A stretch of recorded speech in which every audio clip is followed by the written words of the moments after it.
The most important retirement number you'll ever see. Now, this article says the most important retirement table. Okay. Ghost, did you see that? Ghost just came in as Halloween Eve. Look out. Let me pause this real quick. Just love these dogs so much. I was sitting here minding my own, and then these guys said, I gotta come in there and hang out with Dad. Look at him, man. Oh, jeez. We have this huge white, some kind of, I don't know what kind of Alaskan dog is, a huge white dog across the street named Harvey. He's like, oh, man. They just made me so happy. I don't know how people don't like dogs. It's nuts. Oh, thank you, Lord. Oh, man. If you ever need a pick me up, just, dogs. All right, so anyway, my man Sergio sent this to me. I never would have caught it because I don't really read the financial media that much, frankly. Mostly it bores me. A lot of it's just clickbait, fear porn crap. And I'm sick of fear porn. I'm over it. I've been thinking, well, I'll do it maybe on the live stream tonight. All right, so let's read this. From Motley Fool, but it's repurposed on MSN. From Chuck D. Saletta. Chuck D. Saletta. So, Sergio, thank you, sir. And what my man Chuck D says, by the way, I'm not a fan of Chuck D. That guy's a clown, without question. I've never understood. Right. One of the biggest questions you'll face when it comes to planning for your retirement is how much it will cost you to live once you're retired. Because there are many unknowns. Many standard retirement planning tools assume your costs will remain where they were before you start working and adjust for inflation. Oh, boy. All right, but real people, the data for the below comes from the 2021 American Community Survey. So we have the BLS, which is the Consumer Expenditure Survey from the Bureau of Labor Statistics. We have the Census Bureau, ACS, American Community Survey. And then we have the one at the University of Michigan, the HRS, the Health and Retirement Survey. And they all show the same flipping thing. All right, so anyway, it's a program run by the Census Bureau that every year is designed to get a handle of key demographic and economic trends. That annual pulse makes it valuable in both planning and understanding trends. All right, so let's see. Oh, my lands, and here's what they say. Here's our expenditures, average expenditures, excluding healthcare, average expenditures. If you're my age, 45 to 54, that's when you spend the most. Wonder why that possibly could be. If you're 10 years older than me, that's when you spend significantly less. Wonder why that could be, huh? If you're 30 years, what's that? I guess 20 years older than me, 23 years older than me, you spend even less. Wonder why that would be. I wonder who's talked about this 1,000 times a Sunday. You want to take a guess? Oh, your old buddy Josh. And look, oh my goodness, but look, my healthcare costs have gone up. Yes, they have. But you know what else has gone down? And everything else. Wonder why that would be. Anyone want to take a guess why your expenditures go down? We'll throw the first and obvious is that you have no mortgage, first and foremost. I bet if you look at your biggest expenses, mortgage will be probably number one. And housing as a whole would be, without question, number one. We know that from the Consumer Expenditure Survey, which is what BLS bases their inflation data on. I can't guarantee that, but I can almost guarantee if you look at your total expenditures, your housing costs are number one. Take out your mortgage, and it's going to take a lot of expenses away. As most people age, what happens? They pay off the mortgage. Wow, shocking. Who would have thought? But healthcare, Josh, what about healthcare? Actually, for my clients, I think this is low. I would increase that by about 5,000. And the reason for that is because my clients are a little bit more upper middle class, if that makes sense. Middle class, upper middle class. And I think it's worthwhile to get a Medicare supplemental policy as opposed to Medicare Advantage. And so what's happening here is if we have a husband and wife, that's I don't think that's actually a true. I mean, if they're Medicare, I guess they're Medicare Advantage maybe. But if it's Medicare supplemental policy, i.e. Medigap, your Medicare Part B is $175. I just round up to say 200. Your Part D is $50. There's $250 a month right there. So that's for between me and my wife, that's $6,000 just for Part B and Part D. You've already paid for Part A, but now you still have a 20% gap, and you can fill that gap with a Part C, which is called Medicare Advantage, or you can fill that gap with a Medicare supplemental policy, which I would prefer you to do. And that's I round up, I say between all out-of-pocket expenses, Medicare sup and other out-of-pocket expenses, co-pays, co-insurance, you guys still got to get dental and all that. It's another $200 to $250 a month. So that's what I use my Right Capital software when I'm doing financial plans.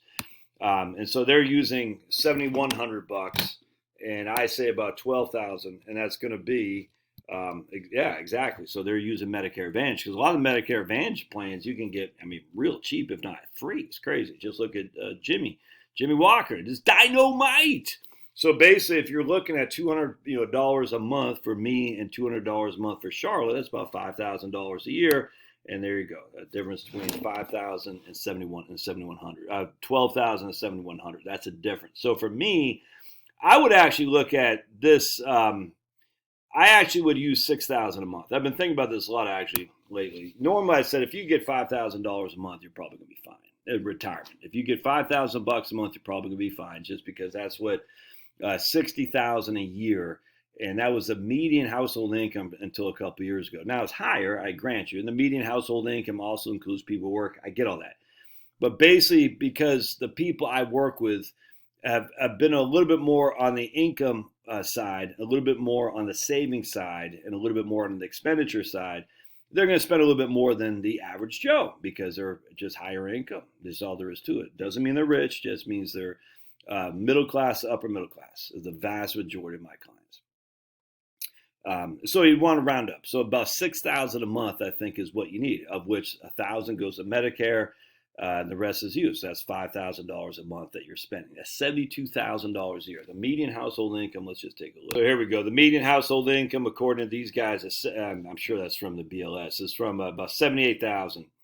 A year. Now, again, that includes retirees, but it also includes the vast majority of people who are working for a living.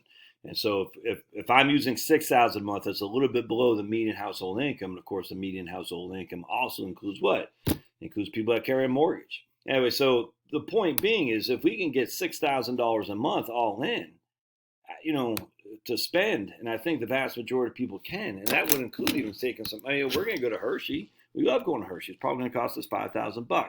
Hopefully this summer we go to Calgary. I've always wanted to go to Calgary. It's probably going to cost us $5,000. That's $10,000 to travel for a family of six. You know what I'm saying? So if you've got a family, you and your spouse, if you're spending $10,000 to travel, and a lot of my clients do, that's great. That's great. I mean, that's $833 a month. Now that might be on top of your on your $6,000 a month income. I don't know, but I'm getting by with $10,000 a year to travel, and that's again with family of six. Anyway, so and I tell you, don't fly coach so your kids can fly first class. So when you travel, freaking go. Don't travel light, man. Enjoy it for heaven's sake. We're not flying first class. I'm trying to tell you that right now. All right. So anyway, so let's just say I get $3,500 a month as my PIA and Social Security, and my wife gets half of that. That's $1,750 plus $3,500. That's $52,500 right there. I need $6,000, man. So I need $750 times 12 divided by 0.05. I need $108,000 to get $6,000 a month of income. I mean, it's literally that simple. This is so doable, my friends, to retire. I don't get, and I mean, I'm telling you, man, if we look, everyone knows this now. So let's see, I think he even says it here. Hold on just a second. Let me skip ahead. But anyway, because I want to go into this real quick. All right, so I'm 52, my wife's 48. We got 4 kids, which are kind of on the payroll, if that makes sense. 2 are still in the house, 2 are in college. All right, so the 2 are in college is not quite as expensive as it was for us because we don't have to have plates for 6 every night. But we still pay help with her college debt, and basically we're paid off for Maddie. And because Chloe goes to University of Georgia and she has a Zell Miller, it's pretty cheap, but we're still paying we're still paying to help her out, if that makes sense. Either way, the biggest expense we have is health insurance for 6 because they're still on all of our health insurance, and our mortgage, all right, and the fact that we still have 2 coming up. We have freaking car insurance, I mean, all that stuff is through the roof. As we get older and they get off the car insurance, if they get off the house insurance or the health insurance and the mortgage is paid off, that's going to huge drop, dude. I mean, literally, I figure I got 5 years for my mortgages paid off, 5 years. I'll still have car insurance, but both boys will be, Kevin will be 20, Liam will be 19, so it'll still be expensive. But I mean, you see what I'm saying? And then we won't have as much health insurance. Anyway, the good news. Let's see. And it says, in essence, that table shows that people cost tend to be highest around the mid 40s and 50s. Right here for me, that would make sense, as that's around where you can find yourself in the sandwich generation, taking care of both your own and not yet independent children. Now, they talk about taking care of aging parents. I don't take care of aging parents. I take care of my 4 kids, if that makes sense. And that ain't cheap, dudes. And a big fat mortgage and a big fat health insurance cost. The good news, though, is after that point, people tend to see their costs drop off substantially. Probably do things like paying out the mortgages, 100%, and the kids becoming independent adults. And the trend continues to retirement. The costs associated with working also stop. Yep, exactly right. In addition, it appears that aside from healthcare costs, most people see their cost of living continue to decline the deeper in retirement they get. Exactly. So when you put that all together, it means they can probably get by with saving less in retirement than originally might have thought. 100% right. Of course, you got to worry about the $300,000 on healthcare. I'm not going to get in that now. It's so friggin' stupid. But let's see if we got any comments on this right here. Oops. There's that guy's such a friggin' clown. I guess there's no comments on here. All right. So there you go, man. It's so freaking common sense that your spending goes down as you age. You also get, again, for the 20 millionth time, where it hit me like a ton of bricks. I was talking to this guy when I was at USA. It used to be when Redskins played in RFK Stadium, they'd pass down through the will, the Redskins tickets. They'd sell out, pass down through the will. It was great. And then they moved to freaking FedEx Field up in Landover. And Dan Snyder just ruined the team. Now it's not called the Redskins anymore. It's insane. Anyway, point being is no one cares anymore. And this guy I remember talked to, I said, oh man, if the Redskins had the Cowboys coming in, I said, you're going to go to the Cowboys game? He's like, nah, I'm not going this year. I said, really? He goes, yeah, I don't get it anymore. I just don't want to go. It's cold, the traffic, and the drunks. It's not that fun. I'd rather watch it on TV. And it hit me like a ton of bricks, this guy. 3 generations of Redskin tickets passed down. He goes, yeah, I'm not going to renew my PSL, private seat license.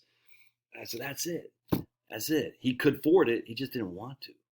I said, there you go. So he's going to save $10,000 a year on Redskins season tickets. It's crazy, isn't it? Anyway, there you go. Good stuff from Motley Fool. I'm very glad to hear that they're writing about this. Yay, we're winning. See ya.